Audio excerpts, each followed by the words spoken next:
ऋणानि तृण्य प्राकृत्य मनोमोक्ष निवेशयेत। मनु जी महाराज ने कहा कि मृत्यु से पहले ये नृ ऋण, भू ऋण, ऋषि ऋण, पितृ ऋण, ये जितने ऋण हैं उसको तुम्हें उतारना है, तभी तुम्हारा कल्याण होगा। इन सबके ऋण को कैसे उतारेंगे?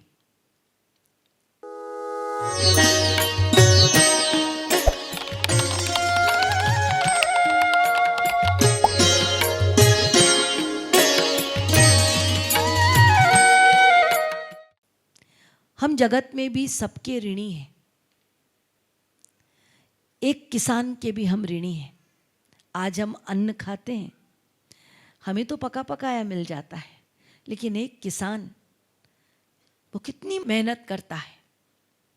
कभी वर्षा होती है, कभी अकाल होता है, लेकिन हमारे अन्न पे कोई असर नहीं पड़ता, हमें सब सामान मिलता है।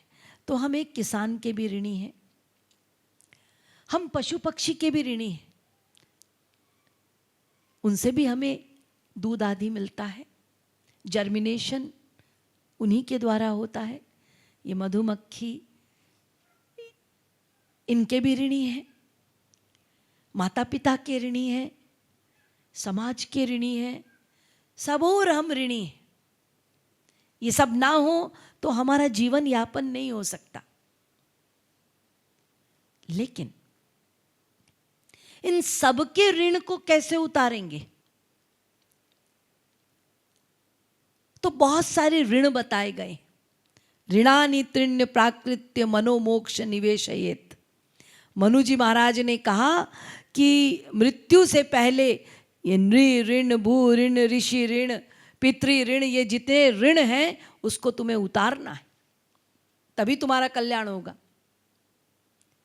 अब इतने ऋण लोग उतार रहे हैं, लेकिन वेदव्यास जी ने कहा कि जिसको वास्तविक संत मिल जाते हैं, भक्ति योगी संत, और जो संत भक्ति कराते हैं, तो वेदव्यास जी कहते हैं देवर्षि भूताप्त नृणाम पितॄणाम न किंकरो नायमृणी च राजन सर्वात्मनाय शरणं शरण्यं गतो मुकुंदम परिहृत्य कर्तम।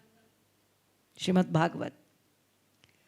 जो भक्ति करता है ना, उसको ये ऋण विण के चक्कर में पड़ना नहीं पड़ता। देवर्षि भूताप्त नृणाम पितॄणाम, कोई ये ऋण विण उतारने की जरूरत नहीं है। ये ऋण विण उनके लिए है जो भक्ति नहीं करते, तो कुछ तो करो, तो उनको लगाए रखते हैं, भाई जप करो, यज्ञ करो, ऋण उतारो, कबूतर को खिलाओ, ये करो वो करो, कि कभी ये भक्ति करेंगे श्री कृष्ण की, भाई चलो। लेकिन जो जान गए हैं हमें श्री कृष्ण की भक्ति, उनके लिए ये सब चीजें करना अब इम्पोर्टेंट नहीं है। तुमने असली चीज जान ली, ये जानते नहीं है इसलिए इनको लगाया जा रहा है कि असली पे पहुंचे, लेकिन तुम तो असली जान गए हो, इसलिए ये अब छोटी छोटी चीजें करने की जरूरत नहीं। अब क्लास 1, 2, 3 में नहीं जाना है, तुम तो यूनिवर्सिटी चले गए। तो इसीलिए हमें क्या करना है? तो वेदव्यास जी ने कहा देखो, यदि तुम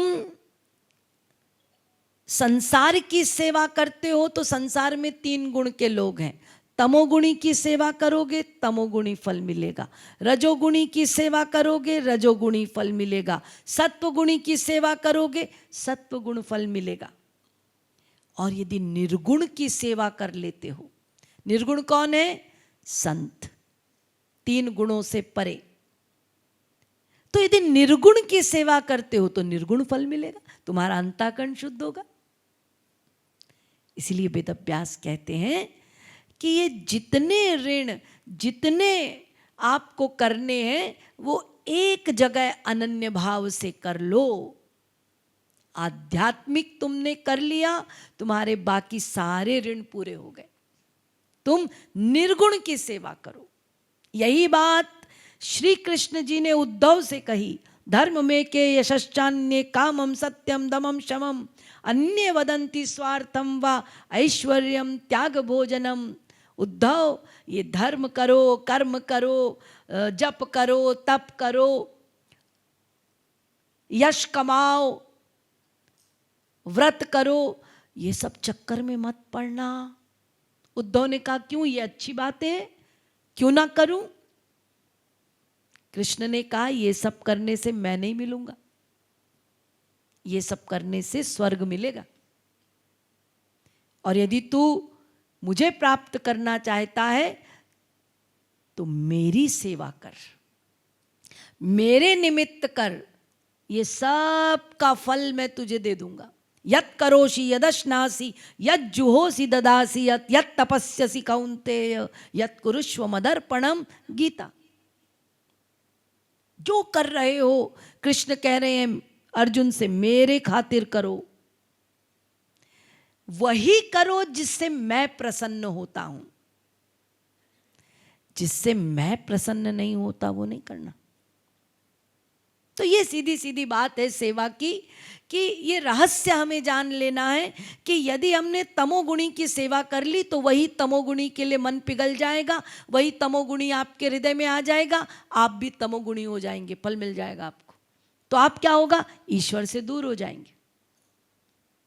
रजोगुणी की सेवा कर रहे हैं, दौड़ रहे हैं उसके पीछे पीछे, तो उसके लिए मन पिघलेगा, ईश्वर से दूर होंगे। तो बाकी जगह व्यवहार करो, लेकिन जो वास्तविक सेवा है तन मन धन की, वो उनकी करनी है जिससे हमारी पिछली जो बिगड़ी हुई है वो सुधरे और अगली बने।